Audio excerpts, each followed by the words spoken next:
من بعد ما خرج الفيلم ديال مايكل، النقاد والجمهور اختلفوا في الاراء ديالهم. النقاد قالوا بلي الفيلم لا علاقه وما متعمقش بزاف ديال الحوايج وما عطاناش الصوره الكامله ديال مايكل، والجمهور قال الفيلم كان واعر بزاف، شطحنا معاه، غنينا معاه، وردنا للذكريات القديمه ديال الثمانينات وكانوا فرحانين بزاف. فاشنا هو السبب ديال هذا الاختلاف في الاراء؟ هذا الشيء اللي غادي نشوفوه بالضبط في الحلقه ديال اليوم. السلام عليكم، كي دايرين؟ لاباس عليكم؟ كتبدا تكونوا كاملين بخير. فيديو جديده، رياكسيون جديده في موانا رياكسيون. سميتي محسنه، واليوم غادي نديرو رياكسيون على اراء ديال النقاد والجمهور بعد مشاهده فيلم ديال مايكل. تا انا بطبيعه الحال ملي شفت التيزر ديال مايكل كنت متحمسه بزاف ومتشوقه انني نشوف الفيلم، خاصه وانه حتى انا عندي ذكريات معاه. يعني شفت العائله كاملها كتصنت لمايكل، وكانوا سيديات عندنا في الدار، وكنت كنشوف التصويرات ديال مايكل كبيره، ويعني كلشي كان كيتصنت لمايكل.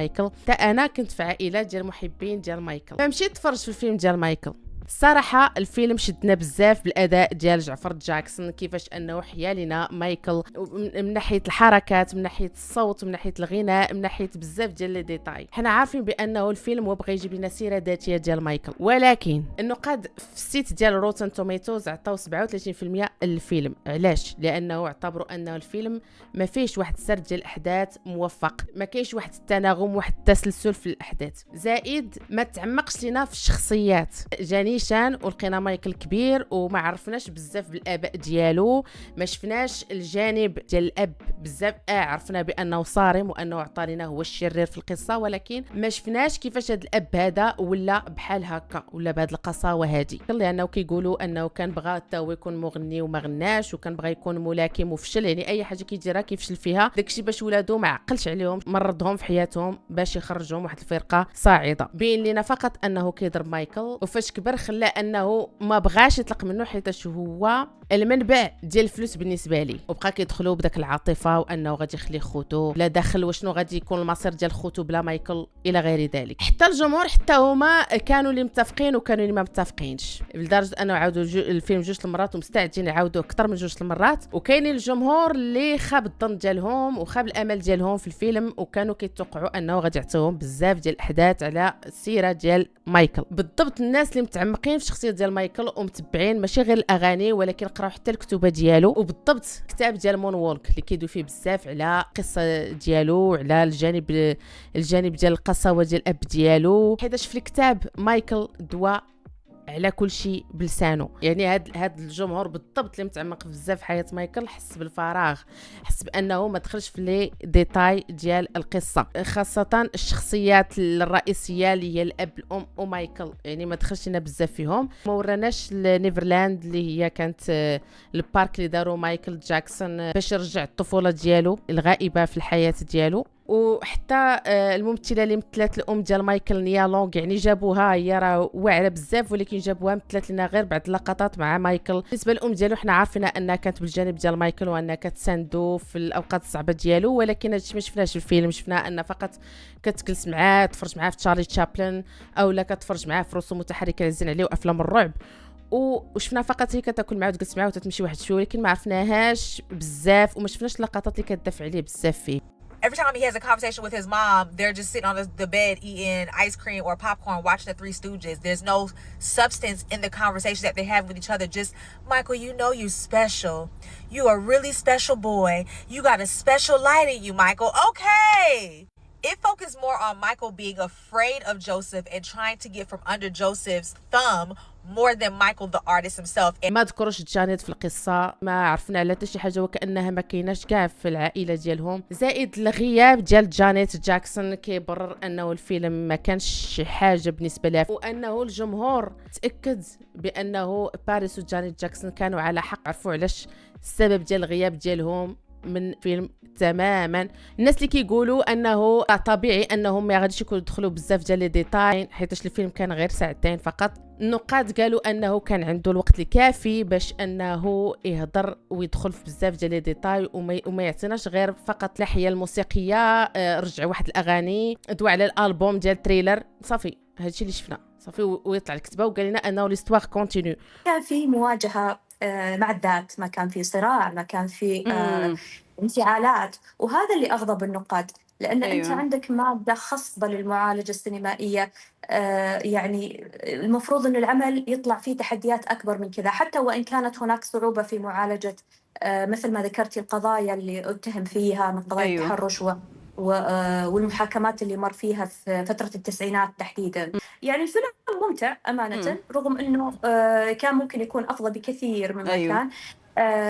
يعني لأنه شخصية مثل ما قلنا ثرية بالتحولات النفسية صح. والصدامات. بزاف ديال الناس قالوا راه كاين الجزء الثاني وفيه غادي يدخل لنا في القضايا اللي كيتسناها كل شيء، ولكن هذيك ليستوار كونتينيو تقدر تكون فقط اشاره انه غادي يكون الجزء الثاني، كيف ما تقدر تعني انه فقط راه النجوميه ديالو كملات لحد الان. كاينه حتى شي حاجه رسميه كتقول انه الجزء الثاني غادي يخرج.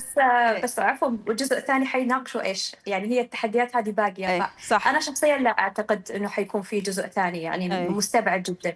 وهذا هو التساؤل الكبير اللي كاين حاليا، لانه الناس بغاو يكون الجزء الثاني ولكن ما كاينش حاجه رسميه كتقول هذا الجزء الثاني غادي يكون. الفيلم كي قلت لكم كان سريع بزاف الاحداث ديالو، يقدر بغى يواكب مثلا العصر حاليا باش يستمتع المشاهد اكثر، ولكن المضمون ديال القصه الا جيتي تعمقتي فيها خاويه بالنسبه للجمهور اللي عارف مايكل جاكسون شكون هو. وهذا الشيء باش كنقول لكم انه الفيلم ديال دوراندار كيبقى هو النمبر 1 عندي في لا ليست. علاش؟ لانه فيلم عامر بزاف وفي واحد الاحداث خطيره. ما عرفتش شفتوا ديجا الحلقه اللي درت عليه، غادي نخليها لكم هنايا حتى تمشيو تفرجوا فيها. وكنصحكم بزاف تفرجوا في هذا الفيلم لانه عامر بزاف، هو واحد عباره على واحد الباكيج ديال كل شيء، ديال الاغاني، ديال التمثيل الواعر، ديال القصه اللي هي واقعيه. غادي تقولوا لي انه هذيك راه قصه في شكل ديال باكستان والهند وهذا قصه سيره ذاتيه، ولكن حنا كنشوفوا فقط من الناحيه السينمائيه وماشي من ناحيه القصه. من الناحيه السينمائيه الجمهور كيستمتع اكثر، وزائد الفيلم في النهايه ديالو عطانا بشكل رسمي انه غادي يكون الجزء الثاني، العكس ديال مايكل انه خلى واحد التساؤل واش غادي يعطينا الجزء الثاني او لا. سيروا تفرجوا فيها الخوت، كنصحكم بزاف تمشيو تفرجوا في دوراندار، فيلم شيق بزاف. والجزء الثاني راه بحرق قلبت ما خرج نتفليكس او لا في السيتات اللي هنا، مازال ما خرج مزيان، يعني ما غتلقاوش بكاليتي زوينه حاليا. الفيلم كيقولوا علاش كان سطحي بزاف بسبب القضيه ديال مايكل مع الطفل اللي سميتو جوردان شاندلر في 1993 واللي كان تهمو بالتحرش الجنسي. شحال هادي كانوا ذكروه في النسخه الاولى ديال الفيلم، ولكن بسببه بالضبط حيدوه واضطروا انه يعاودوا الفيلم. يقدر بهذا السبب هذا علاش الفيلم جاء اكثر سطحيه كنظن. ما سبحان الله، الحاجه الاولى فاش تكون خارجه في الاول مقاده تكون فيها واحد الموتيفاسيون، ماشي فاش كتعاودها تكون ما عجبكش الحال. انه الورثه ديال مايكل لقاو انه هذا الطفل هذا منع عليهم تماما انه تذكر في اي عمل ديال مايكل، وهذا الشيء اللي طرا لهم لقاو هذا الغلط، وباش يردوا الفيلم قانوني كانوا مجبرين انه يعاودوه من ازيرو. دونك يقدر هذا هو السبب اللي خلاه اكثر سطحيه. المهم بالنسبه لي انا كتبقى لي تجربه زوينه، انني كنت من الناس اللي تفرجوا فيلم ديال مايكل في السينما، وانا مع الطرفين بجوج، مع النقاد ومع الجمهور اللي عاش مع الفتره ديال مايكل في الثمانينات ومع الجيل الجديد اللي ما فهمش اشنو طاري.